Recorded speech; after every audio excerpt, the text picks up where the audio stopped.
Hello friends, जय जगन्नाथ। आज मो गाँव दंड ठाकुर को पूजा होता जोटा कि आपण माँ को दर्शन करेछि।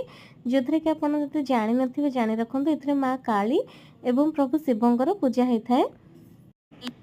एही पूजा समय रे जमारू भी गाँव रे कौनसी प्रकार आमिष प्रवेश हो न थाए। ता सहित बिना प्याज रसुण जो मैंने ये सब पूजा उपासना करथांती, बिना प्याज रसुण खाद्य सेवन करती। एटा गंजाम जिलार बहुत ही प्रसिद्ध गोटे जात्रा, जोटा आमर दंड ठाकुर पूजा बोली कहुए।